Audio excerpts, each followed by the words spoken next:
Hi friends, R4iലേക്ക് എല്ലാവർക്കും സ്വാഗതം. അപ്പോൾ ഇന്നത്തെ ഇന്ത്യൻ മാർക്കറ്റ് പെർഫോമൻസിലേക്ക് പോകുന്നതിന് മുമ്പ് ഇന്നലെ US മാർക്കറ്റിലുണ്ടായ ഇടിവ് നമുക്ക് നോക്കാം. അവിടെ നമ്മൾ കാണുന്നത് ഡൗ ജോൺസ് 1.8% ഡൗൺ ആയിരുന്നു, S&P 500 1.6% ഡൗൺ ആയിരുന്നു, നാസ്ഡാക്ക് 1.9% ഡൗൺ ആയിരുന്നു. അപ്പോൾ ഇന്നലെ US മാർക്കറ്റിൽ ഈ രീതിയിലുള്ള വമ്പിച്ച സെൽ ഓഫിന് കാരണമായിട്ടുള്ള രണ്ട് കാരണങ്ങൾ നമുക്ക് കാണാൻ പറ്റും. ഏറ്റവും പ്രധാനപ്പെട്ടത് ഇറാനും US തമ്മിൽ പുതുതായിട്ട് ഉടലെടുത്തിട്ടുള്ള ഫ്രഷ് ആയിട്ടുള്ള അറ്റാക്കുകളാണ്. ഏറ്റവും ഒടുവിലെ ഒരു വാർ അപ്ഡേറ്റ് നമ്മൾ നോക്കിക്കഴിഞ്ഞാൽ ബഹ്റൈനിലുള്ള US-ന്റെ 5th ഫ്ലീറ്റിന് നേരെ ഇറാൻ ഡ്രോൺ ആക്രമണങ്ങൾ നടത്തിയിട്ടുണ്ട്. കൂടാതെ ആ മേഖലയിലെ ആക്രമണങ്ങൾ ശക്തമായതോടെ സുരക്ഷ മുൻനിർത്തിക്കൊണ്ട് കുവൈത്ത് തങ്ങളുടെ വ്യോമപാത താൽക്കാലികമായി അടക്കുകയും ചെയ്തിരുന്നു. ഇപ്പോൾ സിവിൽ വിമാനങ്ങൾ മറ്റ് റൂട്ടുകളിലേക്ക് തിരിച്ചുവിടുകയും ചെയ്തിട്ടുണ്ട്. ഇപ്പോൾ സ്ട്രെയിറ്റ് ഓഫ് ഹോർമസ് വഴി ഒരു കപ്പലും കടത്തിവിടില്ലെന്നും ആ പാത പൂർണ്ണമായിട്ട് അടച്ചതായും ഇറാന്റെ മിലിറ്ററി കമാൻഡ് പ്രഖ്യാപിച്ചിട്ടുണ്ട്. അപ്പോൾ ആ റൂട്ടിലുള്ള കപ്പൽ ഗതാഗതം 95% തടസ്സപ്പെടുന്ന ഒരു അവസ്ഥയാണുള്ളത്. ഇത് ക്രൂഡ് ഓയിലിനെ മാത്രമല്ല മറ്റ് കമേഴ്ഷ്യൽ ഷിപ്പുകളെയും ബാധിക്കുന്നുണ്ട്. അപ്പോൾ പുതുതായിട്ട് ഉടലെടുത്ത ഈ ഒരു സംഘർഷത്തിൽ ഇന്ത്യയുടെ ചില കപ്പലുകൾക്ക് നേരെ ആക്രമണം ഉണ്ടായിട്ടുണ്ട്. 3 നാവികർ ഓൾറെഡി മരണപ്പെട്ടതായിട്ടുള്ള റിപ്പോർട്ടുകളുണ്ട്. അപ്പോൾ ധാരാളം നാവികർ കാണാതാവുകയോ ജീവൻ നഷ്ടപ്പെടുകയോ ചെയ്തതായിട്ട് UN സുരക്ഷാ കൗൺസിലിൽ ഇന്ത്യ റിപ്പോർട്ട് ചെയ്തിട്ടുണ്ട്. അപ്പോൾ നിലവിലുള്ള ഈ കലുഷിതമായ അന്തരീക്ഷത്തിൽ വെടിനിർത്തലിനുള്ള പ്രതീക്ഷകൾക്ക് വലിയ മങ്ങലേറ്റ അവസ്ഥയാണുള്ളത്. ഇപ്പോൾ ഇറാനെതിരെ അതിശക്തമായ ഭീഷണികളൊക്കെ ട്രംപ് മുഴക്കിയതായിട്ട് നമുക്ക് കാണാം. അപ്പോൾ ഇറാൻ ഏറ്റവും ഒടുവിൽ പറഞ്ഞിട്ടുള്ളത് തങ്ങളുടെ പ്രദേശത്തിന് സമീപത്തുള്ള വിദേശ സൈന്യങ്ങൾ എത്രയും വേഗം പിന്മാറണമെന്നും ഏതൊരാക്രമണം ഉണ്ടായാലും അതിശക്തമായ പ്രത്യാക്രമണം നേരിടേണ്ടി വരുമെന്നുമാണ് ഇറാന്റെ വിദേശകാര്യമന്ത്രിയായിട്ടുള്ള അബ്ബാസ് അരാക്ചി വ്യക്തമാക്കുന്നത്. ഇപ്പോൾ ഇരുപക്ഷവും വിട്ടുവീഴ്ചയ്ക്ക് തയ്യാറാകാത്തതിനാലും സ്ട്രെയിറ്റ് ഓഫ് ഹോർമസ് അടച്ചുപൂട്ടിയതിനാലും വരും ദിവസങ്ങളിൽ യുദ്ധം കൂടുതൽ വഷളാകാനുള്ള സാധ്യതയുണ്ട്. ഇപ്പോൾ ഈ ഒരു വീക്കെൻഡ് വളരെ ക്രൂഷ്യലാണ്. കാരണം സാധാരണ ആക്രമണങ്ങൾ വലിയ തോതിൽ ശക്തമായിട്ട് അമേരിക്ക ആരംഭിക്കാറുള്ളത് ഫ്രൈഡേ മാർക്കറ്റ് അവറിന് ശേഷമാണ്. ഇപ്പോൾ യുദ്ധത്തിന്റെ ആശങ്ക ഇതേപോലെ ഇങ്ങനെ വർദ്ധിക്കുമ്പോൾ മറ്റൊരു ഭാഗത്ത് ഇന്നലെ നമുക്കറിയാം US ഇൻഫ്ലേഷൻ ഡാറ്റ വന്നിരുന്നു. അത് ഒരു മിക്സഡ് ബാഗ് ആയിട്ടുള്ള ഒരു ഡാറ്റയാണ് നമുക്ക് കാണാൻ കഴിയുക. കാരണം ഹെഡ്ലൈൻ ഇൻഫ്ലേഷൻ മുൻവർഷത്തെ അപേക്ഷിച്ചിട്ട് 4.2% ആയിട്ട് ഉയർന്നിട്ടുണ്ട്. ഇപ്പോൾ 3.8 നിന്നാണ് ഈ രീതിയിലുള്ള ഒരു വർധന ഉണ്ടായിട്ടുള്ളത്. അപ്പോൾ ഇത് കഴിഞ്ഞ 3 വർഷത്തിനിടയിലെ ഏറ്റവും ഉയർന്ന നിരക്കാണ്. അപ്പോൾ ഈ എനർജി പ്രൈസിൽ 23% വർദ്ധിച്ചതാണ് ഇത്തരത്തിലുള്ള ഒരു ഇൻഫ്ലേഷൻ ഉണ്ടാവാൻ കാരണമായിട്ടുള്ളത്. അതുപോലെ US-ന്റെ കോർ ഇൻഫ്ലേഷൻ, ഫുഡും അതേപോലെ ഫ്യൂവലും ഒഴിച്ചുള്ള മറ്റ് സാധനങ്ങളുടെ ഇൻഫ്ലേഷൻ, അത് മാർക്കറ്റിൽ ആശ്വാസം നൽകുന്ന രീതിയിലാണ് വന്നിട്ടുള്ളത്. പ്രതീക്ഷയിലും താഴെയാണ് അതിൻ്റെ വർധനവ്. എങ്കിലും ഈ ഒരു 4% മുകളിലുള്ള ഇൻഫ്ലേഷൻ പലിശ നിരക്കുകൾ ഇനിയും ഉയർന്ന നിലയിൽ തുടരുമെന്ന ഒരു സ്പെക്കുലേഷനാണ് US മാർക്കറ്റിലുള്ളത്. ബോണ്ട് ഈൽഡും ഡോളറും അതിന്റെ അടിസ്ഥാനത്തിൽ ശക്തമായിട്ട് ഉയരുകയും ചെയ്തിട്ടുണ്ട്. അപ്പോൾ അടുത്ത ആഴ്ച US ഫെഡറൽ റിസർവിന്റെ സുപ്രധാന യോഗം ചേരുകയാണ്. അപ്പോൾ അവിടെ ഇൻട്രസ്റ്റ് റേറ്റ് കൂട്ടാനുള്ള സാധ്യതയാണ് കാണുന്നത്. കാരണം ഫെഡറൽ റിസർവിന്റെ ഒരു ടാർഗറ്റ് 2% ഇൻഫ്ലേഷനാണ്. അതാണ് ഇപ്പോൾ നേരെ ഡബിളായിട്ട് 4.2% ആയിട്ടുള്ളത്. അപ്പോൾ US മാർക്കറ്റിൽ ഉണ്ടായിട്ടുള്ള ഈ ഒരു ഇറാൻ US പുതിയ സംഘർഷങ്ങളുടെ അടിസ്ഥാനത്തിലുള്ളതും അതേപോലെ തന്നെ ഇൻഫ്ലേഷൻ ഈ രീതിയിൽ വന്നതും അത് സൃഷ്ടിച്ചിട്ടുള്ള ആ ഒരു മൊത്തം നെഗറ്റിവിറ്റി ഇന്ത്യൻ മാർക്കറ്റിലും ഇന്നുണ്ടായി. തുടക്കത്തിൽ 110 പോയിന്റിന്റെ ഒരു ഗ്യാപ് ഡൗണിലാണ് നമ്മുടെ മാർക്കറ്റ് ഓപ്പൺ ആയത്. എന്നാൽ ഇന്നലെ സംഭവിച്ചതുപോലെ ആ ലെവലിൽ നിന്നും പിന്നെ ശക്തമായിട്ട് ഒരു ബൈങ് നടക്കുകയും ഒരു തിരിച്ചുവരവ് നടത്തുകയും ചെയ്തതായിട്ട് കാണാം. 23,300 വരെ നിഫ്റ്റി ഒരു ഘട്ടത്തിൽ ഉയർന്നിരുന്നു.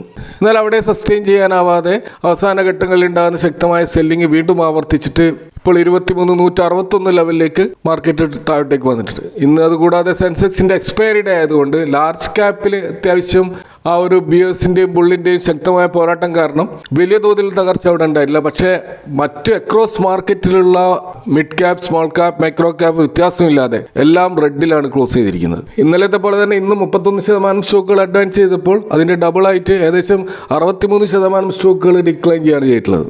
സെക്ടറൽ ഇൻഡെക്സുകളിൽ നിഫ്റ്റി, പ്രൈവറ്റ് ബാങ്ക് ഇൻഡെക്സും അതുപോലെ ഹെൽത്ത് കെയർ ഇൻഡെക്സും മീഡിയം ഒഴിച്ചുള്ള എല്ലാ സെക്ടറുകളും റെഡിൽ ക്ലോസ് ആയിട്ട് കാണും. അപ്പോൾ പ്രൈവറ്റ് ബാങ്ക് ഇൻഡെക്സ് ഇന്നലെയും ഇന്നുമായിട്ട് നല്ല മുന്നേറ്റം നടത്തുന്നുണ്ട്. ഇതിന് പ്രധാനപ്പെട്ട ഒരു കാരണമായിട്ട് കാണുന്നത് ICICI ഷെയർ പ്രൈസിലുള്ള ശക്തമായിട്ടുള്ള ഒരു അപ്സൈഡ് മൂവാണ്. അപ്പോൾ നമുക്കറിയാം കഴിഞ്ഞ ആഴ്ച നടന്ന RBIയുടെ ആ ഒരു പോളിസി അനൗൺസ്മെന്റിന് ശേഷം ഈ ഫോറിൻ കറൻസി നോൺ റെസിഡന്റ് ഡെപ്പോസിറ്റുകൾക്ക് വമ്പിച്ച ആനുകൂല്യങ്ങളാണ് പ്രഖ്യാപിച്ചിരുന്നത്. അപ്പോൾ അതിൻ്റെ ഒരു ഗൈഡ് ലൈൻസ് കഴിഞ്ഞ ദിവസങ്ങളിൽ പുറത്തു വന്നിരുന്നു. ഇത് പ്രകാരം വിദേശ നിക്ഷേപങ്ങൾ ആകർഷിക്കാൻ ബാങ്കുകൾക്ക് വലിയ തോതിൽ സഹായം ലഭിക്കും. അപ്പോൾ അതുകൊണ്ട് തന്നെ സ്വകാര്യ ബാങ്കുകളിൽ ICICI ബാങ്ക്, കൊടാക് ബാങ്ക് പോലെയുള്ള ബാങ്കുകളിലൊക്കെ ശക്തമായ മുന്നേറ്റം നടന്നതായിട്ട് കാണാം. അപ്പോൾ ICICI ബാങ്കിനെ സംബന്ധിച്ചിടത്തോളം കഴിഞ്ഞ സാമ്പത്തിക വർഷത്തെ അതിൻ്റെ നെറ്റ് ഇൻട്രസ്റ്റ് ഇൻകം 88,000 കോടിയായിട്ട് ഉയർന്നിരുന്നു. കൂടാതെ ബാങ്കിൻ്റെ ആ ഒരു നെറ്റ് NPA അത് 0.3% എന്ന വളരെ സുരക്ഷിതമായ നിലയിലേക്ക് താഴോട്ടേക്ക് പോവുകയും ചെയ്തിരുന്നു. അപ്പോൾ ഇതൊക്കെ ആ സ്റ്റോക്കിലെ ഒരു പോസിറ്റീവായിട്ടുള്ള ഒരു ബൈങ് സൃഷ്ടിച്ചിട്ടുണ്ട്. അതിൻ്റെ അടിസ്ഥാനത്തിലാണ് അതിൻ്റെ ഫ്രീ ഫ്ലോട്ട് മാർക്കറ്റ് ക്യാപിറ്റലൈസേഷൻ ഉയരുകയും റിലയൻസിനെ കടത്തിവെട്ടുകയും ചെയ്തത്. ഇതുകൂടാതെ പല പ്രമുഖ ഡൊമസ്റ്റിക് ബ്രോക്കറേജ് സ്ഥാപനങ്ങളും ഇതിന് ബൈ റേറ്റിംഗ് കൊടുത്തിട്ടുണ്ട്. ഇപ്പോൾ മോത്തിലാൽ ഒസ്വാൾ ഇതിന് 41% അപ്സൈഡ് പ്രവചിച്ചുകൊണ്ട് 1750 എന്ന ടാർഗറ്റാണ് കൊടുത്തിട്ടുള്ളത്. അതുപോലെ എലാര സെക്യൂരിറ്റീസ് 1753 എന്ന ടാർഗറ്റും നിലനിർത്തിയായിട്ട് കാണാം. അപ്പോൾ ഇത്തരത്തിലുള്ള ബ്രോക്കറേജ് റിപ്പോർട്ടുകളും അതുപോലെ RBIയുടെ അനുകൂല നിലപാടുകളും ICICI ബാങ്കിലും അതുപോലെ മറ്റ് പ്രൈവറ്റ് ബാങ്കുകളിലും നല്ലൊരു മുന്നേറ്റത്തിന് കാരണമായി. ഇന്ന് നിഫ്റ്റി 50-ൽ തന്നെ മഹീന്ദ്ര ആൻഡ് മഹീന്ദ്ര അതുപോലെ ICICI ബാങ്ക്, കൊടാക് ബാങ്ക് ഒക്കെയാണ് ഒരുവിധം നിഫ്റ്റിയെ താങ്ങി നിർത്തിയ സ്റ്റോക്കുകൾ. ഇതുപോലെ മറ്റൊരു കാര്യം നമ്മൾ കാണുന്നത് FISന്റെ സെല്ലിംഗ് ശക്തമായി തുടരുകയാണ്.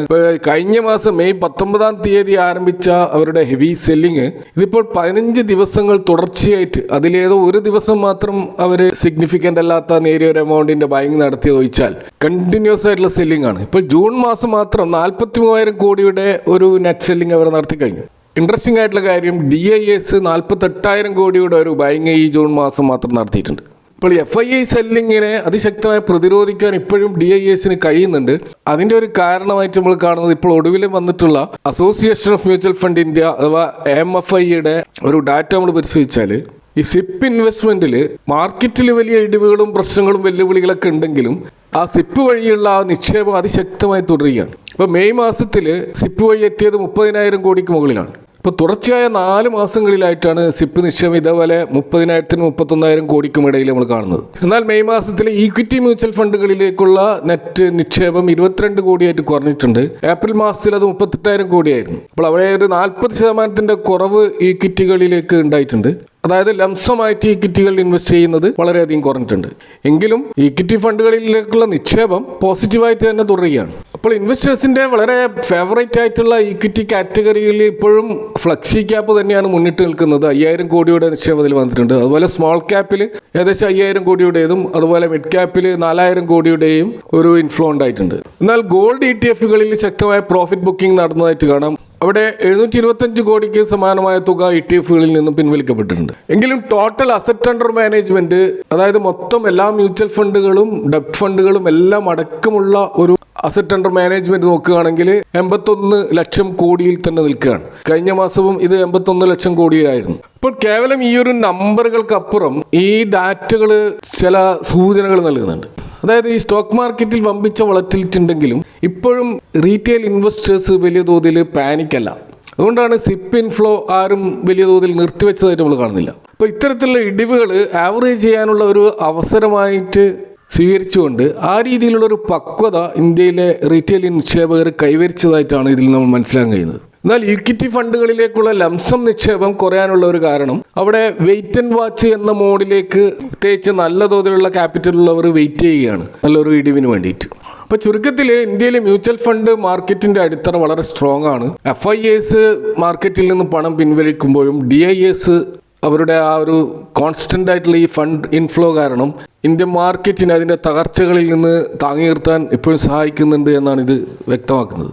ഇനി നമ്മൾ അമേരിക്കൻ ബേസ്ഡ് ആയിട്ടുള്ള ഗ്ലോബൽ ബാങ്കിങ് ഗ്രൂപ്പുകളിൽ പ്രമുഖരായിട്ടുള്ള സിറ്റി ബാങ്കിൻ്റെ ഇന്ത്യൻ സ്റ്റോക്ക് മാർക്കറ്റിനെ കുറിച്ചുള്ള ഏറ്റവും പുതിയ മാർക്കറ്റ് ടാർഗറ്റുകളും മറ്റ് കമൻട്രികളും വന്നതായിട്ട് കാണാം. നമ്മുടെ ബെഞ്ച് മാർക്ക് ഇൻഡെക്സായ നിഫ്റ്റിയുടെ ടാർഗറ്റ് 26,000 കുറച്ചിട്ടുണ്ട്.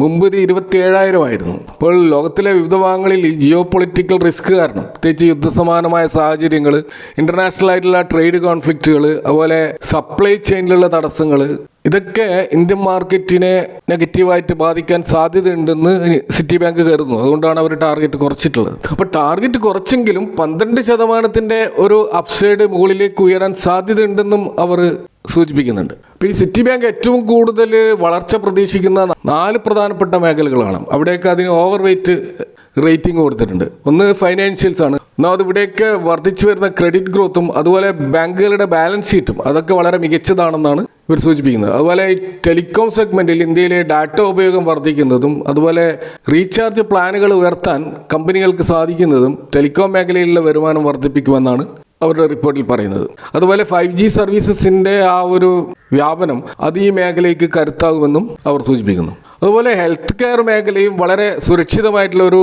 ഇൻവെസ്റ്റ്മെന്റ് ഓപ്ഷനായിട്ട് സിറ്റി ബാങ്ക് കാണുന്നുണ്ട്. അതുപോലെ ഡിഫൻസ് സെഗ്മെന്റും പ്രത്യേകിച്ച് കേന്ദ്ര സർക്കാർ മേക്ക് ഇൻ ഇന്ത്യ നയങ്ങളുമായി ബന്ധപ്പെട്ടിട്ടും ഗ്ലോബലായിട്ടുള്ള ആയുധങ്ങളുടെ ഡിമാൻഡ് വർദ്ധിച്ചതും ഈ മേഖലയ്ക്ക് ഗുണകരമാകുമെന്നാണ് അവർ കണക്കൂട്ടുന്നത്.